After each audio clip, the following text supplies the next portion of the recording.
Story 1. The Woman in the Yellow Poncho. Back in '07, I was working the graveyard shift at a logging outfit just south of Galax. We were thinning out hardwood in a patch of state-owned land, mostly red oak and some wild cherry up where the hills get steep and the radio cuts out. The kind of place where the trees lean a little too close and the crows don't scatter when you walk by. It was steady work though, and paid better than what I was used to, so I kept my head down and took the shifts nobody wanted. That night started normally enough. We knocked off a little past 2 a.m. later than usual on account of a jammed skidder cable and a busted hydraulic line. I remember the smell of grease on my hands and the hum of the engine as I pulled out in my old Ford Ranger. The other guys had headed out before me, and I figured I'd make better time by cutting through the back roads. Turner's Bend was narrow and winding, but it shaved off a good 15 minutes if the fog didn't get too thick. Problem was, the fog was already crawling in before I left the yard. By the time I reached the bottom of Pine Hollow, it was like driving through cotton. Headlights did nothing but bounce light off the mist, and every shadow looked like it was breathing. I slowed to a crawl. You learn to drive differently in that kind of weather, like you're feeling your way forward instead of steering. About halfway through Turner's Bend, just past where the guardrails rusted through and there's a rock outcrop on one side, I saw her, a woman walking along the shoulder, close enough that my passenger mirror nearly clipped her. She was wearing a bright yellow poncho, the thin kind you get from a gas station rack, crinkly and translucent in the beams. Hood up, head low, one foot dragging behind the other like it wasn't working right, like something in her hip or knee had gone bad. I slowed up and rolled down the window. "Ma'am," I called out. My voice sounded wrong in the fog, too loud, like it didn't belong to me. "You all right?" She didn't answer, didn't turn, just kept limping forward, her poncho fluttering a little with each step. I coasted alongside her for a few seconds, expecting something, a glance, a hitch in her breath, anything that said she knew I was there. But she never acknowledged me, never broke rhythm, just moved ahead like I wasn't even on the road. I felt something cold in my chest, like I'd stepped into water that was deeper than I thought. I gave it another second, then let the truck ease forward. Maybe she was having a moment, maybe drunk, maybe in shock. Either way, I didn't feel right stopping alone with no cell signal and a fog thick enough to lose your own hands in. I figured I'd call the sheriff when I hit the ridge and had bars again. I didn't make it that far. A couple miles on, there's a stretch where the trees fall back a bit. A clearing on the right side where an old barn used to be, burned down long ago. That's where I saw her again. Same yellow poncho, same dragging step. Only this time she wasn't on the shoulder. She was standing right in the middle of the road. I hit the brakes, hard. The truck shuddered to a stop maybe 30 feet from her. She didn't flinch, didn't move at all, just stood there, head bowed, arms at her sides like she was waiting for something, like she knew I was coming. Me high beams caught the wet folds of the poncho, lit her up like a scarecrow in a thunderstorm. I couldn't see her face. The hood drooped low, and the fog behind her made her look cut out from everything else, like she wasn't part of the road at all. I blinked, and she was gone, just like that. One moment she was there, solid and still as bone. Next, an empty road. Not a sound, not a ripple in the mist, like she'd never been there. I sat there for what felt like a full minute, engine idling, wipers ticking, my pulse is loud in my ears. I got out, stupidly, thinking maybe she'd collapsed or wandered off. I called out again, walked a few yards ahead with the flashlight from my glove box, but there was nothing, no footprints, no rustle in the trees, just fog and that silence that presses against your skin like it wants inside you. When I got back in the truck, the interior felt wrong. The seat was damp, and not just from my jacket. The air smelled faintly of mildew, like an old basement.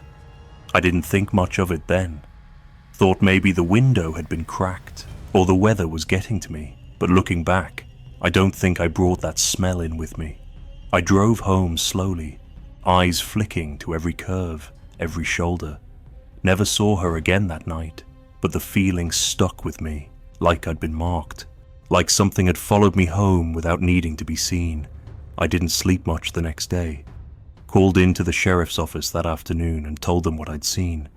The deputy I spoke to was polite, but I could tell he wasn't taking it seriously. Probably figured I'd nodded off at the wheel or imagined it in the fog. A few nights later, I ran into one of the guys from the camp at the Quick Mart. Older fella named Linny. Been around longer than most. We got to talking, and I brought it up, half joking, just to see if he'd heard anything weird out that way. His face went quiet. "You said yellow poncho?" he asked. I nodded. He stared at the floor for a second, then told me about a girl from the next county over. Went missing back in '92. Hitched a ride after church during a rainstorm, never made it home. Folks say she was last seen walking up Turner's Bend, wearing a yellow poncho. Sheriffs found her purse and one broken shoe in the ditch near the rock face. Never found her body. "Some nights," Linny said, "people see her. Always on foggy nights. Always walking, dragging one foot behind her. Some say she's looking for a ride she never got. Others say she's trying to get home." I asked him if he believed in that sort of thing. He didn't answer, just picked up his coffee and left. I tried to forget about it, took different routes, quit working nights. But sometimes, on the rare occasion I have to pass through Turner's Bend, usually in daylight with other cars behind me, I still catch myself looking at the shoulder, waiting to see a flash of yellow between the trees. I never did see her again. But sometimes, when the fog rolls in really thick and the air feels heavy, I'll find moisture on the inside of my truck windows, a faint smell of wet earth like old leaves after a storm. And once, I swear to God, there were prints on the passenger window, small, bare, facing inwardly. Story 2, the truck that never passed. When I was 19, my cousin Marty let me borrow his old '94 Chevy to haul some engine parts out to a friend of his in Asheville. I didn't ask too many questions, just knew the guy paid in cash and Marty said I'd get to keep half. Money was tight then, and I figured I could handle one long drive through the Blue Ridge. That old truck had no working radio and smelled like old tobacco and wet carpet, but it ran, and that's all I needed. I left just before dusk, late September, when the fog started rolling down the hills like smoke from a low fire. The kind that doesn't creep in but drops all at once, wet and clinging. By the time I hit the stretch past Candler, the kind of road with more switchbacks than straightaways, the fog had set in so thick it felt like I was underwater. Could barely see 10 feet in front of the hood, and the moisture kept fogging the inside of the windshield even with the defrost on full blast. About 20 minutes in, I noticed headlights behind me, bright ones, high up, probably a truck, maybe a Ram or a Ford F-250 with a lift. At first, I figured it was just another local trying to get somewhere quicker than I was going. I flicked on my right blinker, eased onto the shoulder, let the tires crunch the gravel a bit, and slowed nearly to a stop so they could pass. But they didn't. The lights stayed behind me, not swerving, not honking, just sitting there. I waited a few more seconds. Maybe they were confused, maybe they thought I was pulling over for some other reason. So I pulled back onto the road, picked up my speed a little, and watched the rearview mirror. Sure enough, the headlights followed. Tight, steady, too steady. At that point, I was more annoyed than anything. I tapped the brake lights a couple times to signal them to back off. They didn't. Just held that distance, maybe 15, 20 feet behind. Way too close for the road conditions.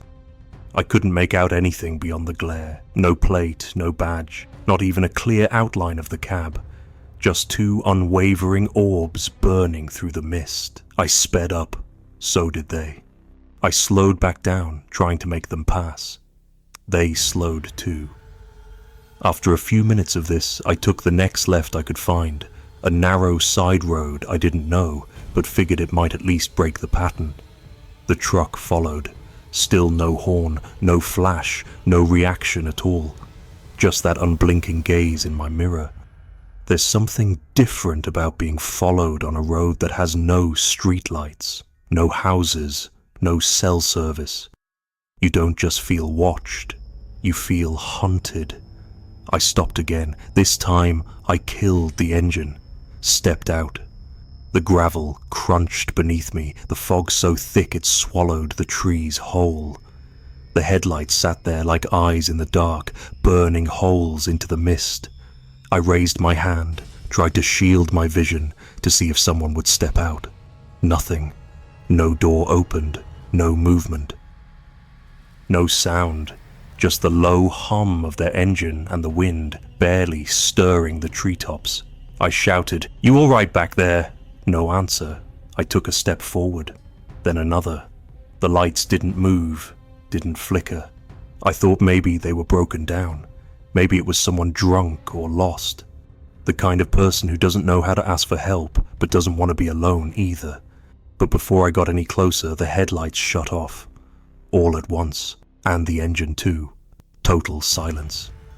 I stood there in the dark, barely able to see the outline of the truck. Then I heard it. Crunch. One footstep, crunch. Then another. Slow. Deliberate. Coming toward me. I called out again, "Hello?" Nothing. Just the steady approach. I backed up toward my door. I tried not to let my hands shake as I reached for the handle. I opened it, climbed in and slammed it behind me, locked it. The footsteps kept coming, closer now, gravel popping beneath them. I twisted the key in the ignition, hands damp with sweat. The Chevy groaned but didn't catch. I tried again. This time, it turned over. The dashboard flickered to life just as something heavy brushed the rear bumper. A dull thud, not a slam, more like the weight of a person resting their hand or hip against the tailgate. I threw it in drive and punched the gas. The tires spun on the gravel before grabbing. The headlights cut through the fog, and I sped back onto the main road, heart pounding so hard I could feel it in my teeth. I didn't check the rear view, didn't want to know if they were there or not. After maybe 5 miles, I finally glanced back. Nothing. Just mist. I took the rest of the trip slow, stopping only once at a rundown gas station with flickering fluorescent lights and a bathroom that smelled like paint thinner and mold. I asked the old guy behind the counter if anyone had followed me in. He just looked up, blinked, and shook his head. Said I looked pale. Told me to get some coffee for the road. I did, but my hands shook so bad I spilled most of it on the floor mat before I made it out of the lot. The rest of the drive to Asheville was quiet. I delivered the parts, got the cash, and came straight back during daylight, taking the highway instead. Marty asked how it went. I told him fine. That was 15 years ago, but even now, when the weather turns and the fog rolls in, I get jittery. I've taken that road since, but only in the daytime. And even then, I watched the mirrors too much, listened for footsteps too hard. I never saw who was driving that truck, never saw if anyone was driving at all. But I know what I heard. Crunch, crunch, boots on gravel, deliberate and close. Story 3, breathing under the fog. Me and Tyler weren't supposed to be that far out to begin with. We'd planned to hunt turkey along the ridge trails just north of Boone, land his uncle said was still good for gobblers if you knew where to look. Brought the old Mossbergs, 2 thermoses of burned coffee, and a cooler with sandwiches. No service, no GPS. That was half the point. Just quiet woods and the occasional snap of a twig that might have been a bird or might have been nothing. By the time we realized we were lost, the sun had already started its slow crawl behind the tree line. We'd spent the better part of 5 hours chasing bad tracks and echoes, never once spotting anything worth a shot. Tyler, stubborn as ever, thought he could bushwhack us back toward the truck by cutting through a stretch of old logging trails we'd passed earlier. Said he recognized a rock outcrop. I didn't see it, but I didn't argue. We made it back, eventually, just as the fog started to creep in like spilled flour across the valley floor. We'd parked the truck at the end of a gravel spur, one of those roads that didn't show up on any map and looked like it hadn't been touched in years, the kind with tire ruts grown over by moss and trees that pressed in too close. I remember how quiet it got. Even the crickets held their breath. The fog was thick now, the kind that floats low and turns your flashlight beam into a wall of milk. We climbed into the truck. Tyler turned the key. Nothing. No turnover. No click. Not even the whine of a dead battery. He tried again. Still nothing. I looked out through the windshield. Couldn't see 10 feet past the hood. The fog wasn't just outside. It was in the truck too. Damp and heavy.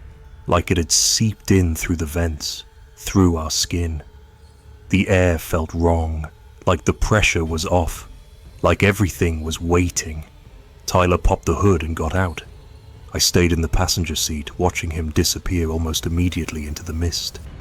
I kept waiting to hear him call back, say it was just a loose wire or the battery terminals needed tightening. But there was nothing, just a long silence, broken only by the ticking of the engine trying to cool in the wet. Then I heard breathing, not mine, not Tyler's. Something outside, close.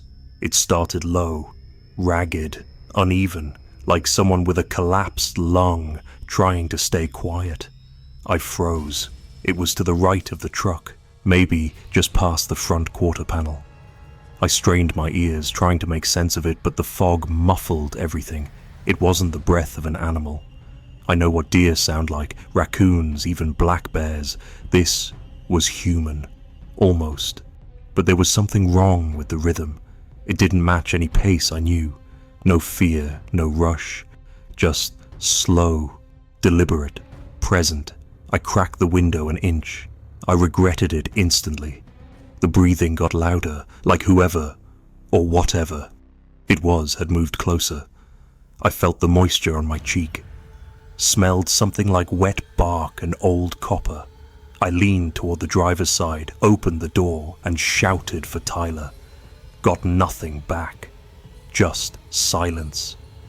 I slid across the seat, got out, and called again, louder this time. I heard rustling to my left, but it didn't sound like Tyler. Too light, too careful. Then a thump, like something had leaned against the rear bumper. I turned back, heart in my throat. The truck looked different now, like it had sunk into the fog, its edges blurred, warped. I climbed back in, slammed the door and locked it. My fingers were shaking.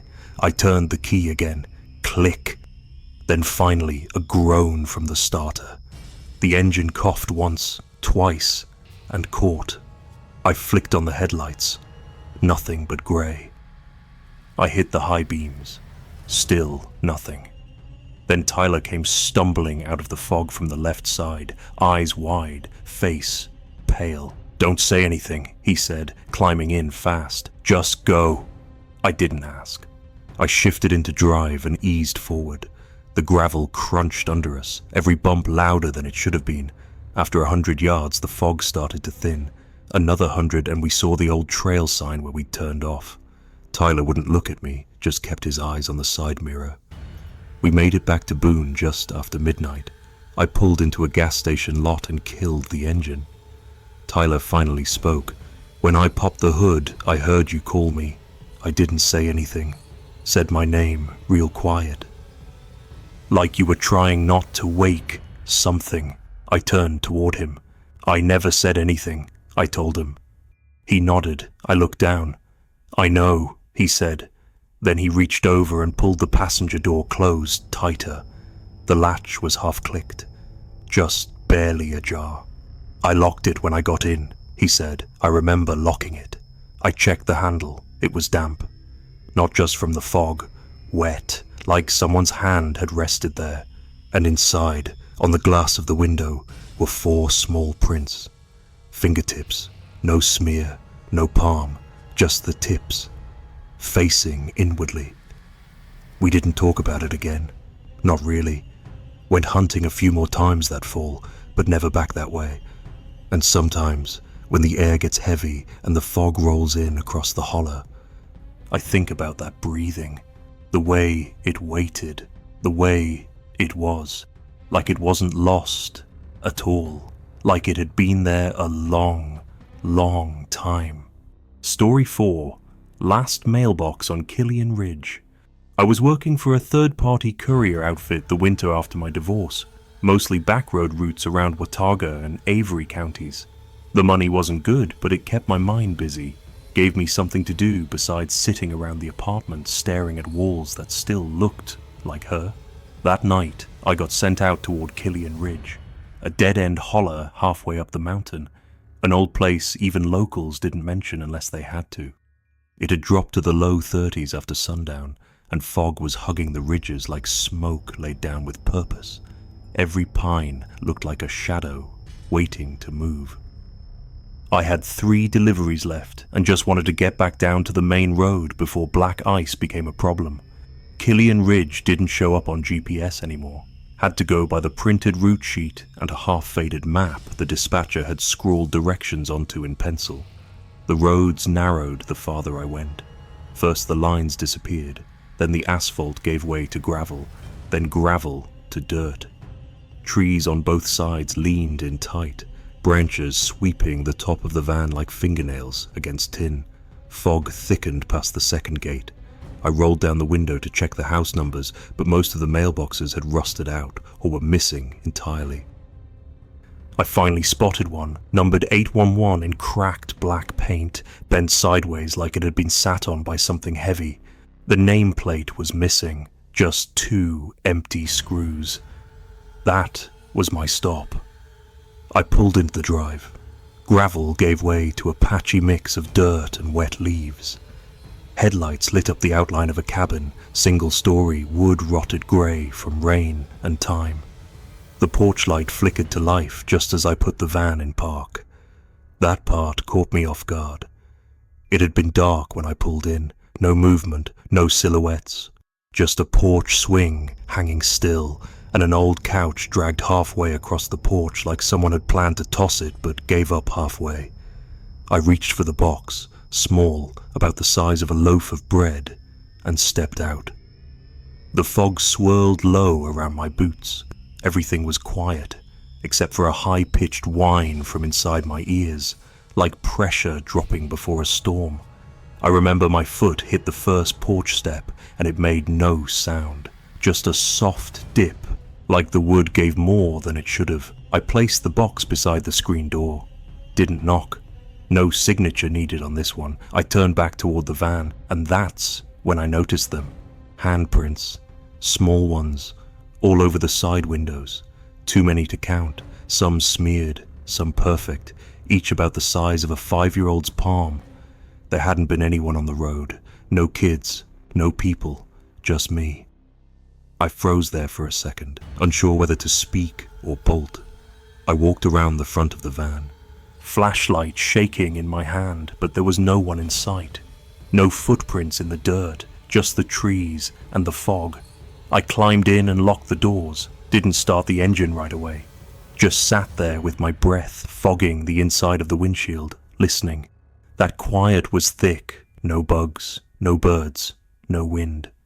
Just that static noise inside my own head and the faint creak of the porch swing moving, just slightly. Then the light went out. No flicker this time. Just darkness. I drove.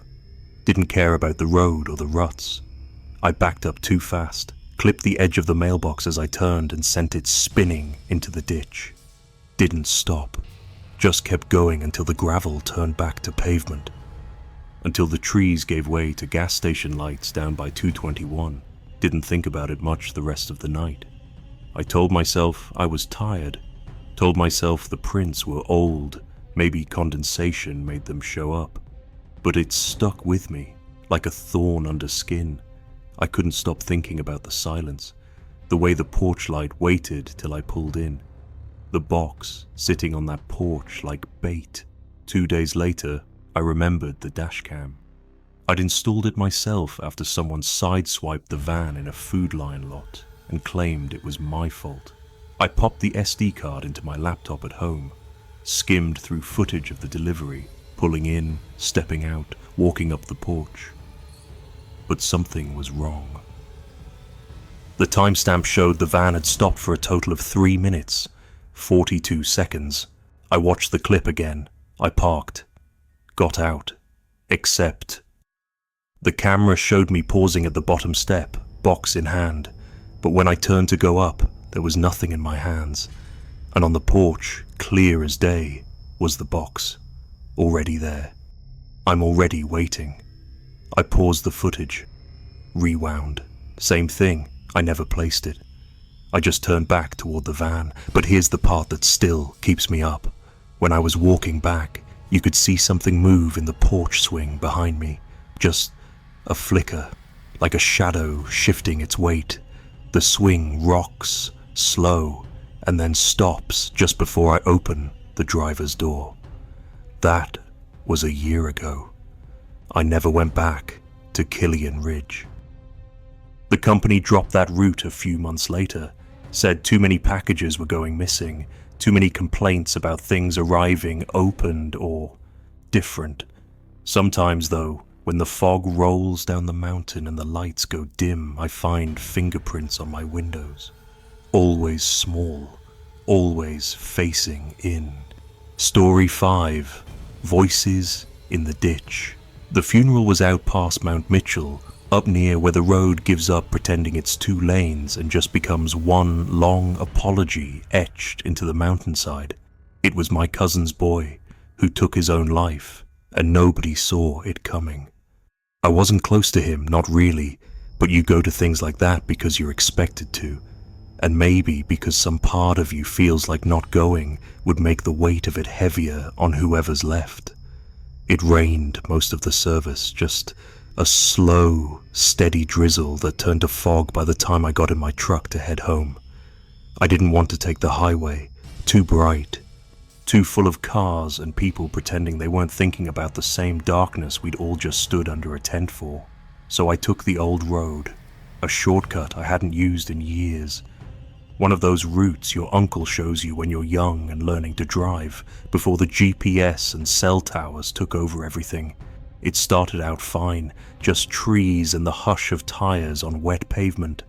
The road curved like it always had, tight like a ribbon, wrapping something you weren't supposed to open. No shoulder, no lights, just fog licking at the edges of the windshield and the engine humming low like it was nervous. I slowed to a crawl near a hairpin turn where I remembered a rusted guardrail used to be. It wasn't there anymore. Either pulled out or never replaced. That's when I noticed it. Voices, not loud, not shouting, just soft, low whispers, like kids hiding under blankets after lights out. I thought at first maybe it was the wind. Sometimes it plays tricks up there, bouncing off the ridgelines like it's got something to say, but these weren't wind sounds. These were words spoken too close from too many mouths. I slowed the truck down further. I looked left, it looked right, and saw shapes in the ditch. Not full bodies, not even faces, just outlines. Maybe 6 or 7 of them, slouched low, crouched like they were waiting for something. The fog made them waver like heat does off asphalt. Only it was cold. Cold in a way that clung to the bones. Like it had purpose. One voice, clearer than the rest, cut through the rest like it was meant for me. "Do you want to see what we found?" That's what it asked. Simple, curious, almost polite. My stomach dropped. There was something wrong in the way it was said. Not threatening, not pleading, just expecting, like they already knew the answer. I didn't stop. I didn't answer. I kept both hands on the wheel and inched the truck forward, Every instinct screamed to floor it, but I was afraid of skidding off the road. The fog made the air feel too thick, like driving through wool soaked in something sour. And the shapes in the ditch, they moved, not toward me, not away. They just shifted, like their attention was following me. Like they were crouched around a secret they couldn't wait to show. Then the radio snapped on. I hadn't touched it. I hadn't listened to anything since I left the funeral. It flipped straight to static, but not normal static. This had breath in it, little exhalations beneath the noise, like someone whispering into a mic an inch from their mouth. Then the dial needle twitched and jammed hard all the way to the right, past the last known station. The volume rose slow, like someone was turning it up one notch at a time. I slapped the power button, nothing. Tried the volume knob, it spun free, useless. The voices in the ditch picked up again, rising and falling like waves. Some are laughing now, soft giggles but not happy ones. Giggling like someone watching a spider crawl into a baby's crib. The truck's lights flickered, not out, but like something passed through them, like mist with weight. The wheel felt tight in my hands, like it wanted to pull left toward them. The fog grew thicker. I couldn't see where the road ended and the woods began. I was driving on faith, praying the tires stayed on gravel and didn't dip into mud or worse. My eyes kept jumping to the side mirror, expecting to see something running alongside, but there was nothing. Just white blur, endless and wet. Then the voice came again. Same tone, same distance, like it was sitting in the passenger seat now. You should have stopped. I didn't cry. Not then. But I felt something behind my ribs start to tear. The radio let out one high-pitched crack, like glass shattering underwater, and went dead, just off. No lights, no noise. And the fog started to lift. Not fast, just enough to show the trees again, enough to show the road winding ahead in a way that made sense. I didn't stop until I saw the lights of a diner near the state line, buzzing weak under a canopy of pines. I parked out front, got out on shaking legs, and sat on the curb for a while, letting the air hit my face until I stopped hearing the giggling in my head. Went inside, ordered a coffee I couldn't finish, and asked the waitress if she knew the shortcut I'd taken, where it came out, where it went. She gave me a look like I'd asked her if the moon had a back door, said there wasn't any road like that anymore, said it got washed out 10 years back in a mudslide, never rebuilt. I asked again, describing the curve, the ditch, the guardrail that wasn't there. She shook her head, said maybe I got turned around, maybe I imagined it. I know what I heard, I know what I saw, and I know that I've tried to find that road again since. Twice, maybe 3 times. Same direction, same area, but it's not there. Not on GPS, not on paper, just fog and trees and the empty hum of the hills. Sometimes, late at night, I turn on the radio and scroll past the last station, all the way to the edge. Sometimes I think I hear them again. Soft voices under the static, asking if I want to see what they found. But I don't answer. Not anymore. Story 6. The Man with the Reflective Eyes. My cousin Rachel called just past 11. Said her Camry broke down somewhere off the Ridge Road north of Hot Springs, about a mile past the old overlook where the teenagers used to sneak off and drink. She sounded shaken but not scared. I figured she probably hit a patch of gravel wrong, maybe killed the battery trying to restart it. I told her to stay put, grabbed my keys and headed out in my old Ford. I knew that road. I had driven it 100 times. Steep, narrow, barely wide enough for 2 cars in places, but it cut around the mountain and saved a solid 20 minutes. If you drove it in daylight, with dry weather and a good brake pedal, it could even be beautiful. That night, though, the fog had dropped low and heavy, the kind that slinks in from the valley like it's got somewhere to be. I almost turned around twice just trying to climb the ridge, By the time I reached the overlook, my high beams were doing more harm than good, throwing light straight into the fog and blinding me with it. I eased my foot off the gas, coasted around a bend slowly, and that's when I saw him, standing just off the right shoulder, up on the embankment where the old growth breaks for about 10 feet before sloping back into pine. A man, tall, too tall maybe, but I figured that could have been the way the mist curled around him. He wasn't moving, not waving, not hitching, just standing still, arms at his sides like he'd been set there hours ago and forgotten. His clothes looked dark, wet maybe, and his head was tilted just enough to make me uncomfortable, not curiosity, not paying attention, something else. I slowed, not stopping yet, but rolling past enough to get a better look. That's when I saw his eyes. They caught the beam of my headlights and lit up like animal eyes. Bright white gold, no iris. Just raw reflection, like the flash of a trail cam catching a buck mid-step. But he didn't flinch, didn't look away. He didn't even blink. His eyes followed me the way shadows follow headlights across a wall. I rolled to a stop maybe 20 yards up the road, pulled off as best I could into the gravel gutter, and checked the mirrors, still there, still watching. Now, I know what you're probably thinking. Could have been a hunter, right? Someone with reflective tape on a jacket or headlamp caught wrong. But that's not what it was. I've seen that kind of light. This was coming from inside his eyes. I stepped out, called him. "You all right?" He didn't answer, didn't move. I shouted again, louder, still nothing. That's when I felt it. The pressure. The air got thick, like something old and heavy had settled on my chest. My ears rang, not loud, but high, and behind it was a faint clicking sound, almost too soft to hear. I looked at him again, and this time he tilted his head. Not toward me, but to the side, like he'd heard something behind him. Or maybe in the trees. That movement, it was small, but it made my stomach turn in a way I still can't explain. Then my truck died, just like that. Lights dimmed, radio cut off. The engine sputtered and choked like it had been strangled. Even the dome light inside flickered like a candle in the wind.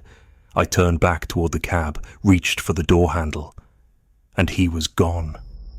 Not fading into the fog, not walking away, just gone.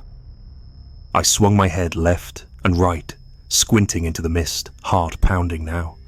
The silence was thick, no bugs, no wind, just my breathing and that high whine in my ears. I opened the truck door, slid into the seat, turned the key. Nothing. I tried again. This time the dash lights blinked weakly, then died. And then, without the engine starting, the headlights flicked back on, and in their glow, standing behind the tailgate, was the man. Closer now, still not blinking, not moving, just watching.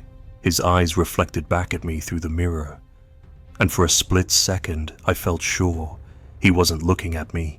He was looking through me, like I wasn't what he was interested in, like something else was behind me, inside the truck maybe, or just barely out of frame.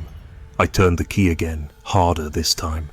The engine caught, rough, coughing, but alive. I slammed it into drive and peeled out, spitting gravel against the embankment. I didn't look back, not once. I drove straight through to where the ridge road connects with the highway. Tires squealing on curves, breath caught somewhere between my throat and stomach. When I finally reached Rachel's location, I found her sitting on the hood of her car, wrapped in a blanket. She waved when she saw me, a weak smile. Said she didn't want to call ETA because they always took forever and figured I'd come faster. I didn't tell her about the man, just hooked her car to the tow strap and brought us both back down the mountain. The next day, I went back up to check the spot.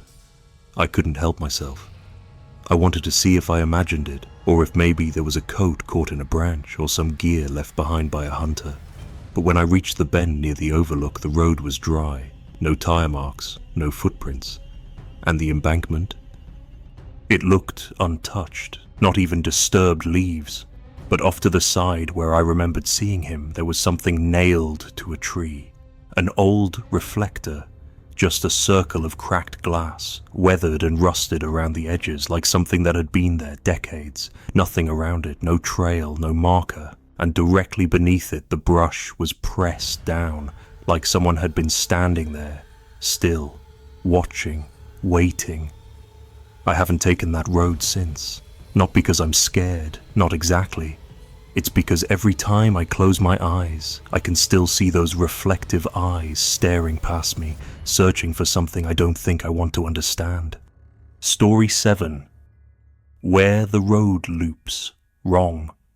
It was one of those nights where the sky looks like it's been dipped in milk and wrung out over the mountains. Fog so thick it eats the headlights whole. I was coming down from Craggy Gardens, trying to make my way back to Asheville after a day of scouting for trail photography. Light was fading fast, and I'd stayed longer than I meant to, waiting on a shot that never came. The blue ridgelines had vanished into the mist, and what had been peaceful up on the bald started to feel narrow, wrong. I had a cell signal for about 5 seconds before it blinked out, GPS freezing just long enough to tell me I was 10 minutes from the main road. Easy, I thought. I'd driven these routes dozens of times. Knew them like the back of my hand. That confidence dried up quickly. I took a right at a fork I didn't recognize. Old road, cracked and half swallowed by moss. The kind of path that's been forgotten by both DOT and God. The fog hugged the ground, clung to the tires. Each bend in the road felt familiar, but not in a good way. It was the same oak tree I kept passing, the one with a rotten tire swing swaying just enough to move but not enough to be from wind. The first time I passed it, I just noticed the shape. The second time, I recognized the deep notch in the bark. The third time, I whispered, "No," to nobody. The fourth time, I stopped the car. It was quiet, the kind of quiet that feels rehearsed. I rolled down the window. Heard nothing but the ticking of the engine cooling and the faint creak of that swing. Too slow, too smooth. I backed up and tried to turn around, but no matter what direction I picked, I circled back again. Same bend, same tree, same tire swing with no rope left above it, just hanging there like it wanted you to watch it move. I turned off the engine, stepped out. The air was damp, heavy. My boots sank into wet leaf litter that had been undisturbed for what felt like years. I checked my phone again, still dead. My flashlight barely pierced the fog beyond the road's shoulder, but I saw a break in the undergrowth, just past the swing, a game trail maybe, narrow and crooked. It didn't look like anything with a vehicle had gone down in decades. I figured I'd follow it. Just a few ways. Maybe see a clearing, maybe a cabin or trail marker. Just something to tell me I was still in the real world. I followed that path for longer than I meant to. 10 minutes, maybe 15. The ground felt wrong underfoot, soft like old carpet, the kind you find in moldy trailers long after they've been abandoned. The fog didn't break, just got thicker, denser, until it was all around me, pressing in like a wall. That's when I heard the engine, my engine, soft, low, idle, like the truck was waiting, but I still had the keys in my pocket. I followed the sound, brushing branches aside, stepping over roots that seemed to move underfoot. The trail narrowed, then widened, and then I came out on the shoulder of the same road I'd been circling.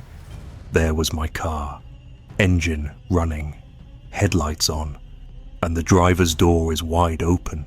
I just stood there. I watched it for a while. No one inside, but the dome light flickered like someone had just stepped out. The driver's seat was pushed back, farther than I remembered, as if someone taller had been sitting there, much taller, and there was something else. The air smelled different now, like turned soil, old rainwater trapped in canvas. something sweet beneath it, rotten sweet, like dried blood on copper. I walked toward the car, slow, called out, "Hello?" Even though I didn't want an answer, no reply. Just that steady engine hum, softer than it should have been. I reached the driver's side, peeked inside. The passenger door was closed. The glove box opened. The map I'd tucked in there was laid out perfectly across the dash, as if someone had studied it. I pulled the keys out of my pocket and held them up. Same ones. Still clipped to my fob, still cold in my hand. I turned back to the woods, half expecting to see someone standing in the trail, but it was empty, quiet, still. I didn't get in the car. I turned and walked. It didn't matter where, just away. I walked the road downhill until the fog began to lift and the silence thinned out. After about a mile, I found a real shoulder and the cell signal came back like a slap. I called a tow, didn't explain much, just said the car wasn't mine anymore. The guy who came to pick it up said when he found it, the battery was dead and the engine ice cold. It looked like it hadn't been run in hours. He asked how I left it running. I told him I didn't. That was last fall. I haven't gone back to Craggy Gardens since. Haven't even driven the parkway that far north. But sometimes, when the fog gets thick and my phone loses signal, I hear that same idle engine hum. Faint, but close. And I wonder if it's still out there, if it's still running, if someone else is driving now. Story 8. The Thing That Waits at mile 63. I worked nights for the Parkway service 3 summers in a row, mostly maintenance. We'd sweep debris off the Blue Ridge Parkway after storms, restock the pit toilets, check the mile markers, clean graffiti off the wooden trail signs. It was quiet work, lonely sometimes, but I didn't mind. I liked the solitude back then. I liked hearing nothing but the wind in the trees and the occasional owl at 3 in the morning. But there's a stretch of road between mile 59 and 67 where I don't like to think about too hard, where I don't even drive anymore, no matter how much time it'd save. It's empty there, no lights, no overlooks, just 2 lanes clinging to the mountain's edge, swallowed by trees and fog. And at mile marker 63, something waits. The first time I noticed it was a Tuesday night, mid-June. The fog had come in low and thick, like it does up there, and my wipers could barely keep up. I was crawling along doing 25, squinting to see the edge of the pavement, when my high beams caught something on the right shoulder. It was low, crouched, almost like a boulder at first, but too smooth, too still. I remember slowing down, just a little, trying to figure out if it was an animal, maybe a deer, sick or hit, but the shape didn't move, didn't flinch. I passed it, heart ticking faster for no good reason, and looked in the mirror. It was gone. The second time, it was raining. I was running late. A storm had knocked down a branch across the road up near mile 70 and I'd had to haul it off myself. By the time I hit mile 63, it was after 2 a.m. And the only sound was the tires hissing on wet asphalt. I didn't even see the thing until I was nearly on it. Same crouched shape, same exact spot. This time my lights hit it full on and I saw something strange. Its back was rounded, like a man hunched over, but the elbows stuck up too high, and the legs were folded underneath it like it was sitting, waiting. I didn't stop, just drove faster, but I started to keep track after that, a little notebook in the glove box. Every time I saw it, I marked the date and time. Sometimes it wasn't there, and those were the nights I'd breathe easier, but when it was always exactly the same. Same crouch, same spot, like it had never moved in between. I mentioned it once to one of the other guys on the crew, Larry, who'd been working the parkway since the late 80s. We were doing inventory at the maintenance shed, and I asked if he ever saw anything weird out near 63. He went quiet, put his clipboard down, looked at me like he was sizing something up. "You stopped out there?" he asked. I said no. He nodded, then said, "Don't." That was it. He didn't explain, and I didn't ask again. But the more I thought about it, the more it dug under my skin. I became obsessed. Started driving slower past 63, letting my eyes linger a little longer on that crouched shape, and the longer I looked, the more wrong it felt. Not just the shape, but how it didn't move. It wasn't alive, but it wasn't just a shadow either. It was aware of me. And that's when I did the stupid thing. It was early August, hot and sticky even at night, and the fog had rolled in thicker than I'd ever seen. Visibility was maybe 10 feet, tops. I'd been itching all week to get a closer look, to prove it was just a stump or a trick of light. Something explainable. My shift was almost over when I hit 63. I eased up, headlights washing over the same patch of shoulder, and sure enough, there it was. I stopped the truck, left the engine running, opened the door. The air hit me like stepping into a steam room, dense, wet, hard to breathe.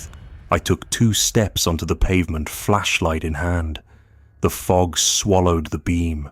I couldn't see the trees, couldn't even see the front of my truck clearly. Everything was muffled like the world was wrapped in cotton.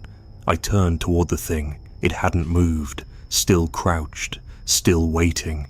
I took another step forward. That's when it started to rise. I didn't hear it move, didn't see muscles flex or bones shift. It just stood. One long, smooth motion like a string being pulled, arms hanging too low. The head tilted slightly to the side, like it was listening to something far away. The light from my truck flickered, just for a second, and the thing turned. Not fast, not threatening, just enough for me to realize it knew I was there. The fog surged forward like a wave. I couldn't see anything. No road, no truck, just thick white clouds closing around me. And then, from the cab, my radio turned on. I hadn't touched it. It was tuned to static at first, just a low crackle. Then a voice came through, soft, low, and not mine. "You weren't supposed to stop." I froze, couldn't move, couldn't even breathe right. My lungs felt tight, like I was sucking air through wet cloth. The voice spoke again, quieter this time. "It waits for those who wait." I don't remember running. I don't remember turning back. I just remember slamming the door shut, hitting the gas, and peeling out hard enough to fishtail. I didn't look in the mirror, didn't stop until I reached marker 70. When I finally calmed down, I checked the clock. It was 4:17 a.m. I'd lost over an hour. I didn't stop at 63 again. But it didn't stop seeing me, either. For the next week, every time I passed, I saw it standing now, not crouched. Same place, just upright, still, like it was watching. The fog always thickened near that marker, never anywhere else, just there. One night, I took a different route altogether. I added 45 minutes to my shift, but I didn't care. I thought if I avoided it, maybe it'd forget me. Maybe it'd go back to whatever shadow it crawled out of, but it didn't. I started seeing it in other places, reflected in windows, at the edge of tree lines. Once, standing in my backyard, far enough that I couldn't see the details, but I knew the shape. I knew how it stood. I moved at the end of that summer, got a job in Knoxville, didn't even say goodbye to the crew. Just packed up and left. I figured that was the end of it, but 2 weeks ago I got a package in the mail, no return address. Inside was my notebook, the one I kept in the glove box. I hadn't taken it with me. Inside, every entry was still there, except someone had added a final line at the bottom. "You weren't supposed to leave." That night, I dreamt of fog, not like regular fog. This was thicker, hotter. It filled my lungs, and in the middle of it, something crouched, waiting. I woke up choking. When I stumbled out of bed, my window was open. There were wet footprints on the carpet. I live in an apartment now, 3rd floor, No balcony. Sometimes, in the early morning, before the sun fully comes up, I hear the faint sound of a radio turning on in the other room, always static, sometimes whispers. I try not to listen too hard because I know what it's saying, and I know it's still waiting. At mile 63, and everywhere I go.